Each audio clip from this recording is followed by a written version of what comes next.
All right, we have another non-brain rot thing that I wanted to talk about. I wanted to watch this because I wanted to feel like an intellectual, as always. This is by PBS Space Time. Where are the worlds in the mini worlds, or in mini worlds? Don't really know what that means, to be honest, but it looked like it had something to do with multiverses, and I love multiverses. Speaking of multiverses, tomorrow Multiverses the game is dropping, and I'll be playing that when it drops on stream tomorrow at 1 o'clock. So be there. Me and Wack should be playing it, doing 2v2s. So yeah, number one Fin main, we up there. Let's see. Quantum mechanics proposes that every time a quantum... The many worlds interpretation of quantum mechanics proposes that every time a quantum event gets decided, the universe splits so that every possible outcome really does occur. But where exactly are those worlds? And can we ever see them? So if you're not familiar with like multiverse, like the multiverse theory, there's the idea that certain reactions, well, some believe like there's certain reactions that cause them to split. I believe there's really like any reaction, that's what makes it infinite, or like not infinite. So if you don't know, it's basically the idea that any action causes a rift into a new world where that action happened, right? So for example, there's a universe where I didn't stream at 1 o'clock, or fucking 12. I mean, there's a universe where I did stream at 1 o'clock, right? There's a universe for every possible action and every possible outcome to those actions, and all that combined for each individual person and thing and being on the world. And also in space, some believe like it's also space-based too. And those split into multiple universes, right? So there's a universe where I didn't stream at all. There's a universe where I only streamed an hour later. There's a universe where I streamed an hour before, right? And then outcomes to how many people come to view, how many people like commented, stuff like that, right? And there's a universe to reflect that. And so that's what makes it infinite, because there's just so many happening all at once. In one branch of the splitting quantum multiverse, a radioactive nucleus decays. In another, it doesn't. In one world, a quantum event in your brain produces a neural cascade that leads to you choosing pizza. In another, it's salad. Or at least this is the popular conception of many worlds. That of a many-branching tree, a universe that divides into unthinkably many alternate realities. Now, we've talked before about this interpretation of quantum mechanics and whether it's plausibly true. The Too Long Didn't Watch is that it may be true, but there are problems, and so far it's untestable. Now, I didn't watch, I'll to be come honest. back to possible ways to test this in an upcoming episode. But today, I want to... I feel like I remember hearing somewhere that scientists tested it and found out that the idea of multiple universes is possible. I could just be like, I could just be terminally online, you know what I mean? I could just be someone that saw it on Instagram and been like, haha, must be true, yippee! cover something different.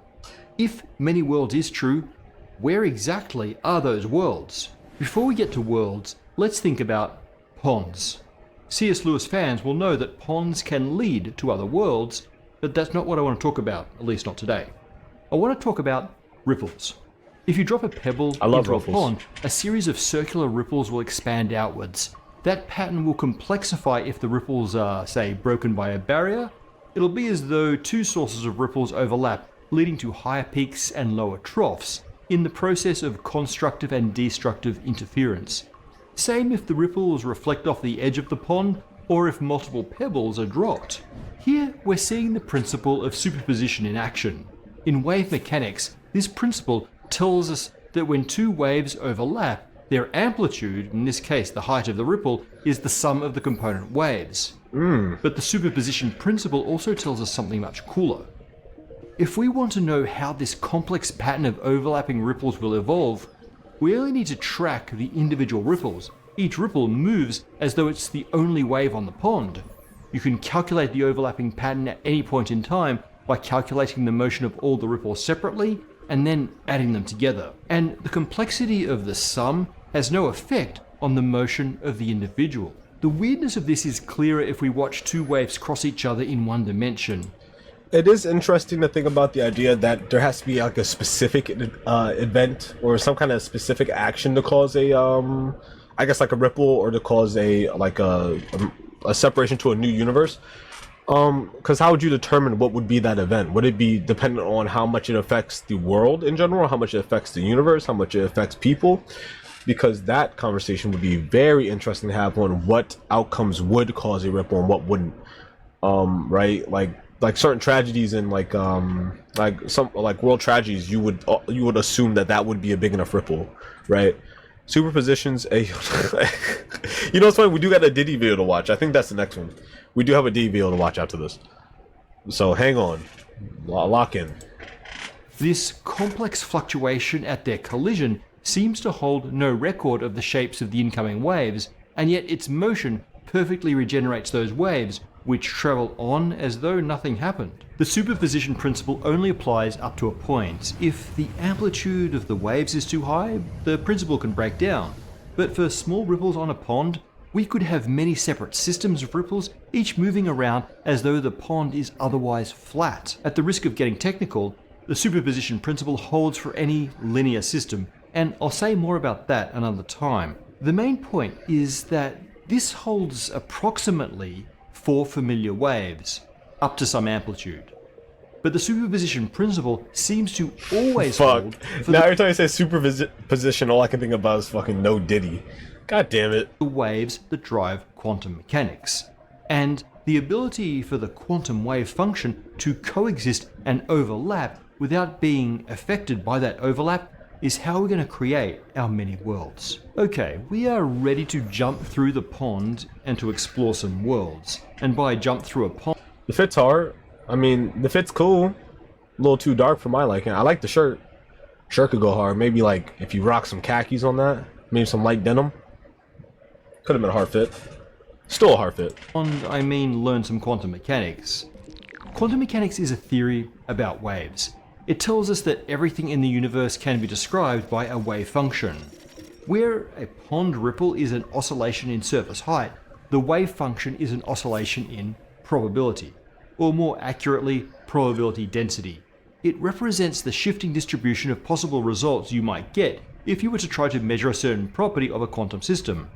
Those measurements appear to be randomly selected based on the current state of the wave function. More likely where the wave function is stronger, less where it's weaker. The wave function is what underlies our perceived reality.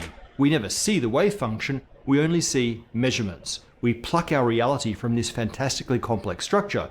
Every particle position and momentum and orientation is chosen from a vast array of possibilities, a sprinkling on the high points of the cosmic wave function. The actual mechanics of quantum mechanics is all about determining the shape and evolution of the wave function. To calculate this, we use the Schrödinger. His green screen's doing that thing my green screen do, where like it clips in a little bit of something from the background. Like you can probably see it. Oh, actually you can't see it in my background. Never mind. I don't do it. I'm better. But I was about to say, it does feel like when I watch these type of videos, there's like a video I should watch where it's like it explains all these terms to me, because some of these terms he's using are kind of going over my head. I ain't gonna sit here and act like I understand everything he's saying, but just a general conversation I like. Equation, which tells us I don't how know what the the fuck amplitude this of the wave is. function changes over time and space. Just as with our pond ripples, the wave function can overlap and either stack up or cancel out, constructive or destructive interference. An example of this behavior is in the double slit experiment, where the position wave function of an electron passes through 2 gaps in a screen and then interferes with itself to produce a complex wave function structure. When we try to measure the final location of the electron on a detector screen, we find that we're more likely to see it where the wave function is high, and so electron after electron we can trace out these interference bands. But what decides where the electron lands? The most mainstream interpretation of quantum mechanics, the Copenhagen interpretation, tells us that the wave function collapses. It instantaneously shrinks from encompassing a huge range of possible measurement outcomes to encompassing only the outcome that was measured, and that value is selected randomly but weighted by the pre-measurement wave function. Whatever causes this random selection is not the Schrödinger equation, it's something extra. And Copenhagen Schrödinger. It's like penis. Doesn't explain why or when this really happens. The many worlds interpretation is rather different. It says that the wave function never collapses, it evolves forever by the Schrödinger equation. The wave function of the electron joins the wave function of the detector screen at all points, rippling onwards. So why does an electron end up looking like a single spot on the screen? What happens to the rest of the wave function? To understand that, we have to remember that the electron's wave function is only a tiny sliver of a great cosmic wave function that includes every electron and every other particle in the universe. When we see that electron hit one spot on the screen, what we're really seeing is a cascade of ripples in the cosmic wave function, which encompasses the peak. I'm not gonna lie. I'm gonna be real. When I clicked this video for the stream, I thought it was gonna be a lot more into the hypotheticals and talking about what could be, rather than science, or not science, but math, because I hate math. I'm gonna stick it through. Pause, because we got like what 7 minutes. I'll rough it out. Piecewise Maybe he'll turn around in these next 7 minutes. Particles as it makes its way to us. So who are you? The wave function ripples through the detector, along the wires, through computer circuitry, as photons from the screen, as action potentials down our optical nerves, and finally as signals in our neurons. Only there does it manifest as a conscious awareness of a dot on a screen. The Copenhagen interpretation says that at some point in this process, most of the wave function vanishes. The parts of the electron's wave function not corresponding to our observation of that spot cease to exist. Many Worlds says the wave function persists. It says that a cascade of ripples for every possible location on the screen travel down the same wires, through the same circuitry, into the same brain. They still overlap, stack on top of each other, but they no longer interfere either constructively or destructively. That's because the many interactions that these wave function branches experience on their way to your brain render them forever inaccessible to each other. We can see what this means a bit better if we track the experiment backwards. Even prior to hitting the detector screen, we still had many worlds, or at least the seeds of them. For example, right after passing through the double slit, we had two broad classes of world. One's for each slit that the particle may have passed through. But the key is that the wave function slice corresponding to those two worlds was still coherent. That means its peaks and troughs could still line up in a systematic way to produce high and low points in the wave function, meaningful blips in the probability distribution. But imagine you placed detector devices in front of both of those slits to measure which slit the electron passed through. There's no way to make a perfectly reliable measurement without corrupting the phase of the wave function in a way that destroys coherence, destroys the relationship between the phases of the wave functions emerging from both slits. Past the detectors, you still have two parts of the same electron. I truly do feel like he just wanted to say the word slit. I feel like that's why he made this analogy.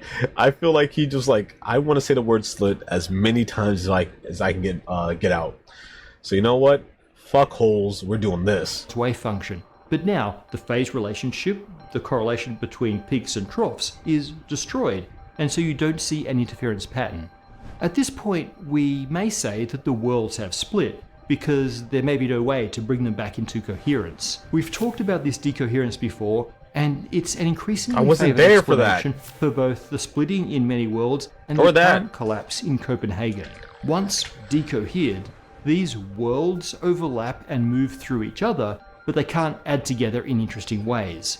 Once there's no longer a recoverable phase relation between the branches of the wave functions, the worlds have separated forever. That means the wave function of your brain also has branches, different internal states that correspond to each of the branches of the wave function from the experiment.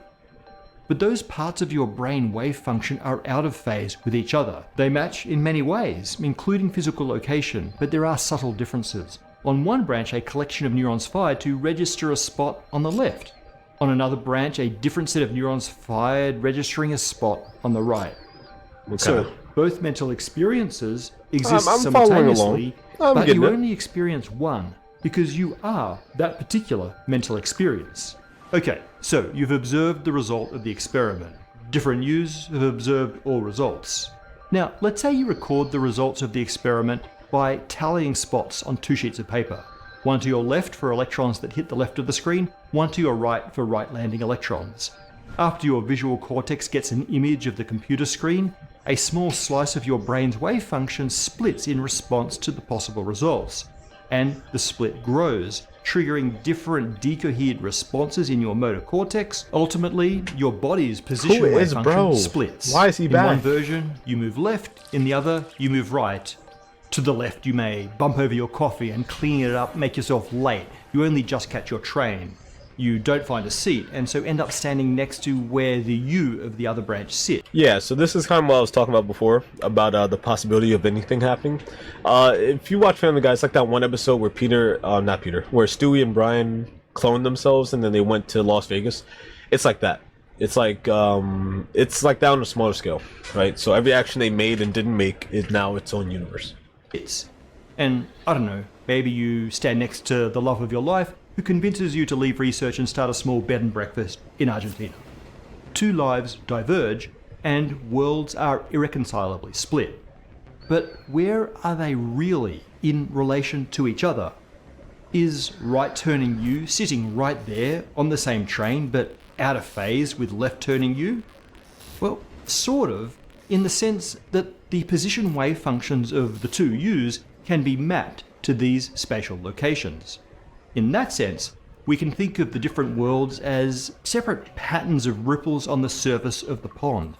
They overlap in location, but are so hopelessly out of phase that they can never interfere with each other. They just pass straight through. In our pond analogy, it's as though the ripples... So is he saying that the idea is that all these universes are coinciding in one moment? They're all happening at once, right? There's both a universe where I'm streaming and a universe where I'm not streaming right now, but they're on two different wavelengths, so they're not interfering. So there isn't a second me here not streaming, right? That's interesting. That make up the other worlds fill all locations with all possible possible just be misunderstanding phases, and so it's as though those ripples aren't there at all. A ripple pattern, a world, is only there if you share a phase relationship with it. You become entangled with the final state of the electron, correlated with it. One version of you maps only to the right landing electron, one only to the left. Now, I'm not saying many worlds is right. Certainly some ways in which it's represented are definitely wrong. For example, worlds don't split constantly and irreversibly on a quantum scale. Worlds or wave function components recombine all the time. Splitting happens when phase relations are scrambled due to interactions. The entire universe doesn't split with every atomic wiggle. Many worlds should also not be taken on faith. We should keep trying to come up with tests. And one idea does exist, which may allow us to actually send messages between worlds, assuming they exist. But that's for another time, and I'll do my best to bring it to every future branch of our splitting quantum space-time. Okay, this is why I yap for a little bit, right? This is why I get to yap for my little yap session, right? I do think it's interesting to talk about the idea that like those actual worlds, because I don't think I ever thought about the idea of those worlds actually existing somewhere, right? I always kind of like idolize the idea of it being like its own separate like location that's unperceivable at all. It is interesting to now think about the idea that there is a way to get to that world naturally, like without like a portal or some shit, just like take a spaceship to it or whatever. But it's also interesting to think about that there is a sense of it all happening at once and it's just off kilter. I did start thinking about this though.